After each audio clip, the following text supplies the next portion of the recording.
Hello everybody, I got a few names for you. We're going to start with, where can we start? Kenny Dorham, Jeff Keezer, Branford Marcellus, Winton Marcellus, Freddie Hubbard, Chick Corea, Mulgrew Miller, Bobby Timmons, Wayne Shorter, Bobby Watson. I can keep going. They're everywhere. Reggie Workman. We can just keep going. You name a musician that has emerged as a major player in jazz over the last 50 years, and you can trace that musician to the Art Blakey School of Jazz. Now, let me help you out with the Art Blakey School of Jazz. It's not a traditional school. No. It's the bandstand. And in his last 20, 25 years of that band, almost every major straight-ahead hard bop jazz musician that emerged on the national and international scene came out of that band. Javon Jackson, Terrence Blanchard. We can just keep going. If they are anybody, they were somebody that was in Art Blakey's band. Art Blakey's band was the incubator for modern jazz. Let's talk about how incredible that one fact is. You see, Art was born 1919 in Pittsburgh to a single mother who died almost immediately after his birth. Immediately after his birth. He was the youngest child. He and his siblings had to be raised by one of his mother's friends who became the surrogate mother. And she raised Art and the rest of the kids. Now Art, in that situation, not a lot of money, not a lot of, support. You got to grow up fast. Art got free piano lessons in school, elementary school. And he took those lessons for about 3 years. And then later, he simply taught himself and became a fantastic pianist. By the time he was in 7th grade, he was already doing man things, earning money to put food on the table, being the man of the house, taking care of household chores, helping to raise his older brothers and sisters, working almost full time as a musician, 7th grade. Yeah. By 15, 16, he's really into it and is doing really well as a pianist all around the Pittsburgh area. Somewhere in the 30s, he switched from piano to drums. Now we've heard many stories. A club owner pulled a gun on him and told him, you gotta stop playing piano and learn to play something else.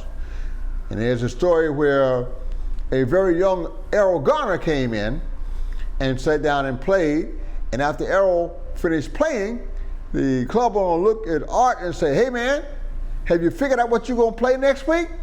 Art said, what you talking about? He said, well, one thing for sure, you won't be playing piano here because that guy just took your job. So the legend is, poor Art, who had the weight of his whole family on his shoulders, went home and taught himself to play drums, and 1 week came back and held down that drum chair and became one of the most important drummers and band leaders that jazz has ever produced. Now, Pittsburgh's a great place for jazz. You got Ahmad Jamal coming out there, you got Errol Garner coming out there, you got Mary Lou Williams around there, and soon he connects with a saxophone player and starts playing here, and soon The word gets out that this guy can really play, he can swing, he got that swing thing happening, he swings really heavy. And Mary Lou Williams, she likes that. And she's touring regionally and nationally. So he hooked up with Mary Lou somewhere around 1939. And they started touring everywhere. And I hear that somewhere around 1942, Mary Lou Williams had a gig in New York City. And she takes little Arthur Blakey, to New York City.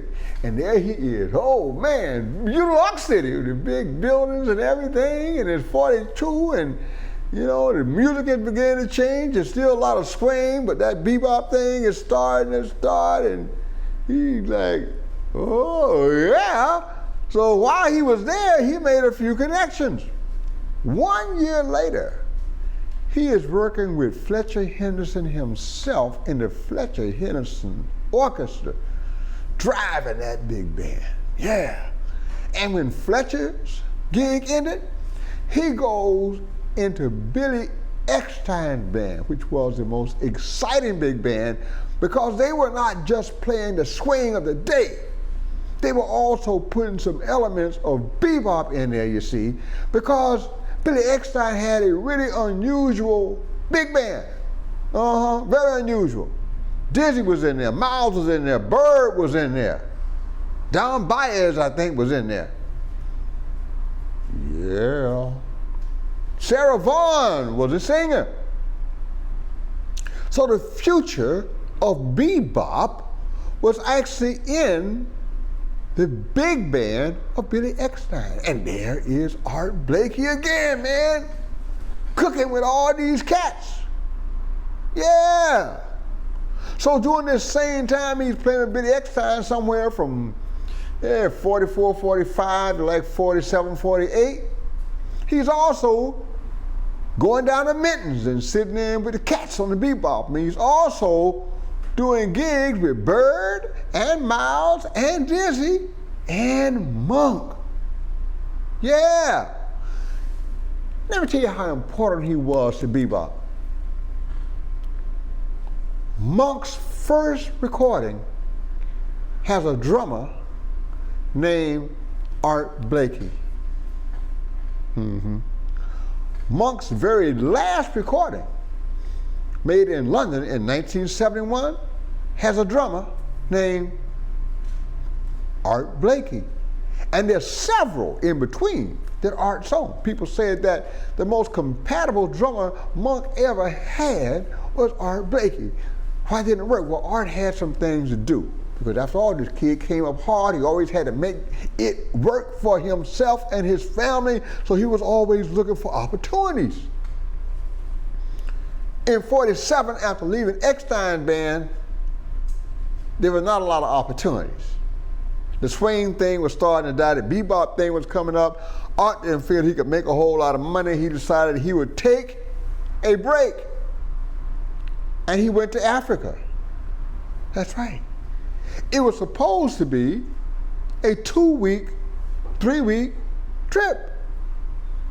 But it turned into 2 full years. Now there are all kinds of stories. You know how people like to tell stories. They weren't there, but they know everything. You know how people are. So there's some people who say he went to Africa to learn the African drums and blah blah blah blah blah blah blah blah blah blah blah blah. And Art Blakey said, no, I could already drum. The rhythm was already in me. I'm about as African as a black man in America can be. Didn't need it. I wanted to be with the people. I wanted to know my culture. I wanted to be able to speak some of my languages. I wanted to understand my food. Oh, he loved food. I wanted to see, how shall I say this? He wanted to see his sisters in their natural habitat. We'll do it that way. Yeah, Art loved food. He loved having a good time. He loved his jazz. He also loved his women. So he also went to Africa to see the women directly related to the root of the tree, baby. So he went there, and he went there for 3 weeks, but he stayed for 2 years for some reason. He also became known as Bohena. as he endorsed Islam for a while. Because in the region he visited, Islam was religion, and he wanted to explore world religions. Islam was right there. Why not? That is what he did. And for a while, he went by the name Bohena. And even today, I have the habit of calling him Bohena in some situations, okay? We don't know what the truth is. I would suspect it was a little of both.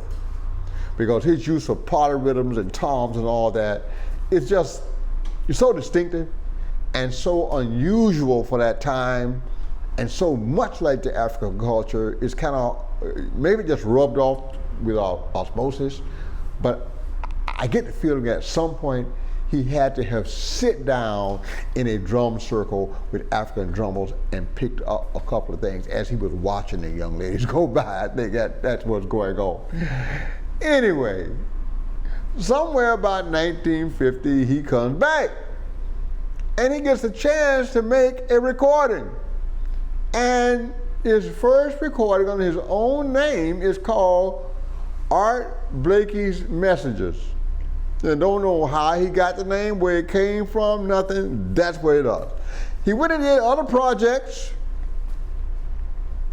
And then a few years later, somewhere around 1954, he hooked up with Horace Silver, and they started a group that became known as the Jazz Messengers. After about a year, Horace decided he wanted to do something different than Bohena was doing. Or they had an argument or something, I don't know, but Horace left. And he took two musicians with him, including the bass player and the saxophone player, Hank Mobley. And of course, Bohena replaced him real fast. And the next album that came out was Art Blakey and the Jazz Messengers. Yeah. Now we at it. And for the next 35 years, Art Blakey would lead the Jazz Messengers all around the world. Did I say Donald Harrison was in that band too? I'll keep going because it just continues to go, man. Branford played alto before he played tenor. Yeah, Bobby Watson played alto before Branford did. Lee Morgan played in that band. Matter of fact, in one of the most important bands, the one with Benny Golson as music director. All those great tunes, Blues March, and Along Came Betty, and I Remember Clifford, and all that. That's when Lee Morgan is in that band. And band's kicking. And you all know what happened to Lee. And so a little bit later, Lee is replaced by Freddie Hubbard. And so now you got Freddie Hubbard and you got Wayne, and add a little trombone player, and you got a little sextet and all of that, and then you get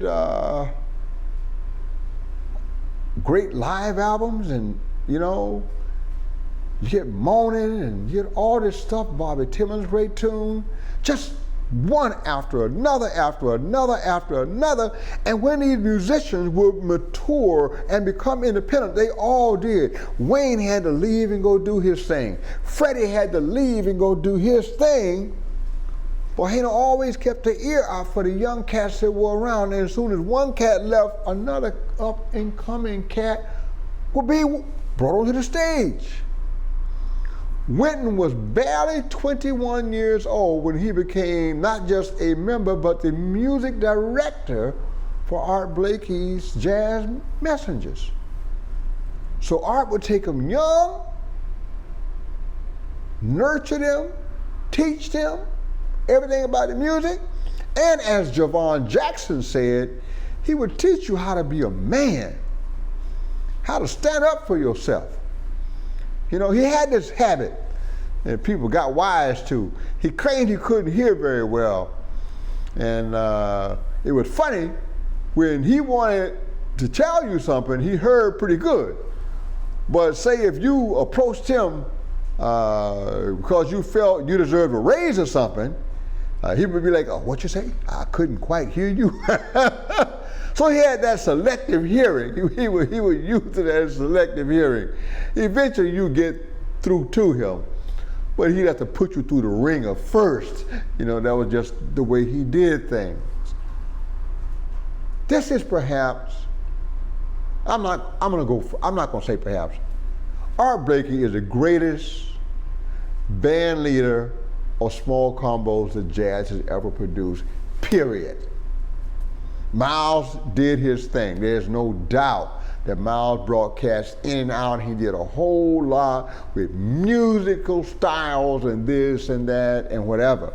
But in terms of the number of people that came through, the messengers that went on to become major influences in jazz and the progressionist music, Art Blakey, without a doubt, is the man.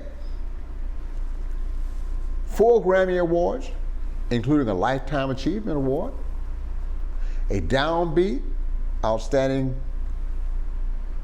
Musician Award, and 2, I hope I'm right, and 1 Modern Drummer Award. Because even in his late years, as late as after he was gone for a while, 2015, he was honored by the Modern Drummer as one of the greatest drummers of all time. And that's incredible because Art died in 1990. I got to see him at University of South Florida in 1988. I remember the concert well. I was headed somewhere and changed my mind and just got off the highway and went to USF, heard about a jazz clinic and went in there, and I got a chance to see Art sit there by himself, face a room full of people who were trying to pick the flesh off his bones, every little detail of every little recording he'd ever made in the 50 years he'd been playing. And there were people talking about specific cymbal work and specific tom work, specific grooves, specific beats, specific rhythms on specific tunes that he recorded 30 years ago. And Art was able to answer the bell for every single one. And sometimes he just sit there and just demonstrate it for him and say, yeah, I remember that. Matter of fact, this is exactly how I go. Sometimes he'd have to figure it out because his stuff was kind of complex. He go, oh yeah, I remember now. It go like this. Art Blakey. Arthur Blakey. Pittsburgh, Pennsylvania. Mother died in childbirth, raised pretty much as an orphan. And yet, he rose himself up to become one of the most influential jazz musicians in the history of this music, going through swing, through bebop and hard bop and related styles. All we can say is, keep swinging, baby. And there's one thing. When you hear Blakey, you gotta move. Because the groove is infectious, and that shuffle style he had is gonna make you move something every single time. Thank you, baby.